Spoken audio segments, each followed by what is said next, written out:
perkenalkan saya Kade Suarnedi dengan NIM 22010-2003 akan mempresentasikan metode penelitian saya yang berjudul Pengembangan Chatbot untuk Akses Informasi Kampus melalui Anjungan di Universitas Primakara, di mana penelitian ini bertujuan untuk memberikan solusi praktis dalam mengatasi keterbatasan layanan informasi kampus dengan bantuan teknologi chatbot berbasis artificial intelligence.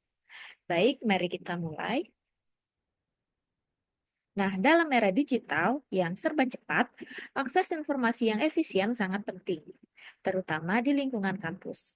Akan tetapi, Universitas Primakara masih menghadapi tantangan dalam melayani kebutuhan informasi mahasiswa, staf, dan pengunjung. Nah, metode manual seperti bertanya langsung ke staf atau mencari di situs web kampus seringkali memakan waktu. Nah, oleh karena itu, saya mengusulkan pengembangan chatbot berbasis AI yang diintegrasikan dengan anjungan informasi untuk memberikan solusi yang lebih cepat dan efisien. Nah, berikut adalah rumusan masalah yang menjadi fokus dalam penelitian ini adalah yang pertama, bagaimana rancangan chatbot berbasis aplikasi yang dapat menyediakan informasi kampus secara cepat dan tepat melalui anjungan. Dan kedua, bagaimana implementasi chatbot untuk akses informasi kampus melalui anjungan di Universitas Primakara. Nah, dua pertanyaan ini menjadi dasar dari penelitian saya. Berikutnya adalah tujuan penelitian saya, itu ada dua, di mana yang pertama itu mengembangkan sebuah chatbot berbasis aplikasi yang terintegrasi dengan anjungan informasi di kampus. Dan yang kedua, menganalisis efektivitas chatbot ini dalam mempermudah akses informasi dibandingkan metode manual yang ada saat ini.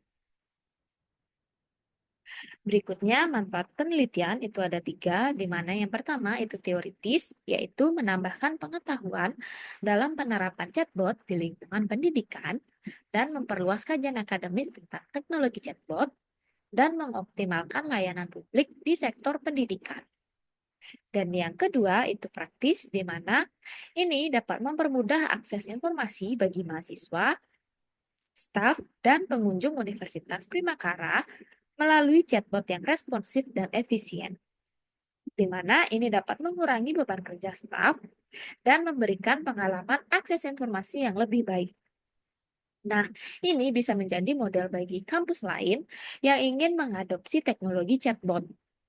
Dan yang ketiga yaitu kebijakan, di mana ini menjadi acuan Universitas Primakara untuk memperluas penggunaan chatbot di layanan kampus lain, serta mendorong institusi pendidikan lain mengadopsi teknologi ini untuk meningkatkan efisiensi layanan informasi.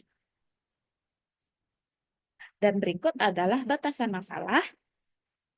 Yang pertama, lingkup fitur chatbot, di mana chatbot yang dikembangkan hanya akan mencakup fitur untuk memberikan informasi umum kampus, seperti jadwal akademik, informasi fakultas, kegiatan kampus, dan prosedur administrasi dasar. Yang kedua, platform pengujian, di mana pengembangan dan pengujian chatbot hanya akan dilakukan pada anjungan informasi fisik yang terintegrasi dengan aplikasi di lingkungan Universitas Primakara. Dan yang ketiga yaitu responden penelitian, di mana uji coba dan evaluasi chatbot akan dibatasi pada mahasiswa, staf, dan dosen di Universitas Primakara.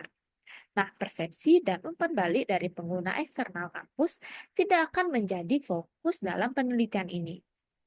Dan yang keempat yaitu durasi pengujian, di mana penelitian ini akan membatasi waktu pengujian chatbot dalam rentang waktu tertentu, misalnya 3-4 bulan, di mana ini untuk menilai efektivitas, kecepatan, dan akurasi dalam membantu pengguna mengakses informasi. Dan yang kelima yaitu aspek pengukuran efektivitas, di mana pengukuran efektivitas hanya mencakup aspek kecepatan akses informasi, akurasi jawaban yang diberikan chatbot, dan kepuasan pengguna.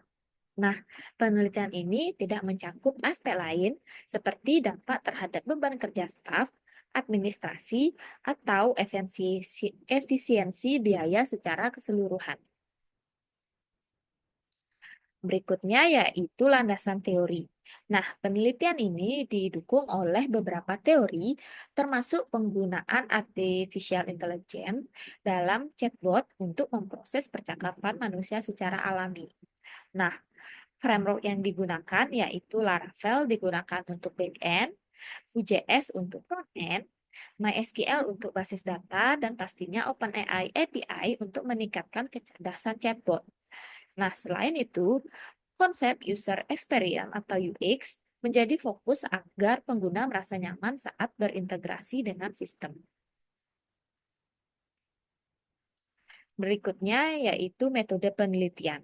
Nah, metode penelitian yang saya gunakan adalah pendekatan agile development yang fleksibel dan interaktif. Di mana tahapan ini meliputi yang pertama rekrutmen, yaitu memahami proses bisnis yang ada. Yang kedua yaitu desain, di mana ini akan merancang sistem dan fitur yang diperlukan. Kemudian development, di mana proses pengembangan perangkat lunak akan dijalankan. Kemudian keempat yaitu testing, di mana ini akan mengeksekusi perangkat lunak untuk menemukan kesalahan atau bug yang ada. Kemudian yang kelima yaitu deployment, di mana ini akan menyebarkan aplikasi yang telah dikembangkan sebelumnya.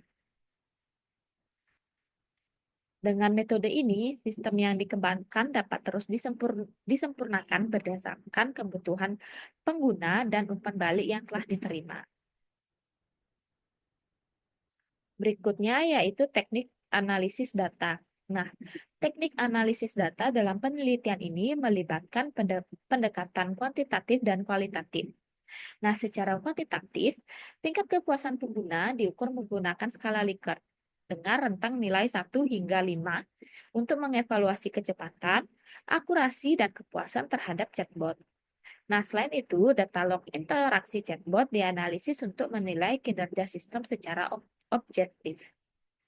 Nah, yang berikutnya yaitu secara kualitatif, umpan balik dari wawancara dengan staf dan mahasiswa dianalisis menggunakan teknik tematik, di mana pendekatan ini membantu mengidentifikasi pola dan saran untuk menyempurnakan sistem, sehingga chatbot dapat lebih relevan dan efektif dalam memenuhi kebutuhan pengguna.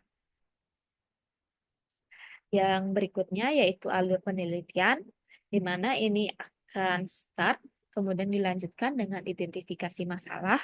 Setelah masalah teridentifikasi, akan dilanjutkan dengan studi literatur untuk memahami tahapan-tahapan yang akan dijalankan. Kemudian dilanjutkan dengan tahapan metode agile, yaitu ada recruitment, design, development, testing, dan juga deployment. Setelah itu dilanjutkan dengan pemeliharaan dan evaluasi, dan akan dilanjutkan dengan pelaporan dan juga dokumentasi untuk aset, dan juga setelah ini selesai.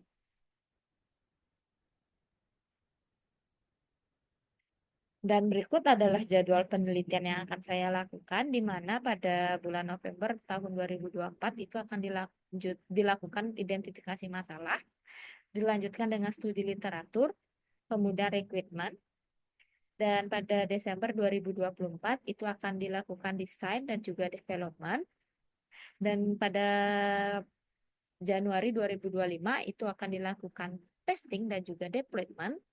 Dilanjutkan pada bulan Februari tahun 2025 itu ada pemeliharaan dan evaluasi, serta dilanjutkan dengan pelaporan dan juga dokumentasi. Baik, kesimpulan dari penelitian ini dapat disimpulkan bahwa chatbot yang dikembangkan mampu mempermudah akses, akses informasi kampus secara signifikan dibandingkan metode manual. Selain itu, efisiensi layanan meningkat yang berdampak positif pada pengalaman pengguna, baik mahasiswa, dosen, maupun staf. Dan saran yang dapat saya berikan yaitu pengembangan lebih lanjut dapat mencakup penambahan fitur seperti integrasi dengan sistem akademik atau layanan keuangan. Selain itu, evaluasi berkala berdasarkan umpan balik pengguna sangat penting untuk memastikan sistem terus relevan dan efektif. Baik, sekian presentasi yang dapat saya sampaikan. Mohon maaf jika ada salah-salah kata dan terima kasih.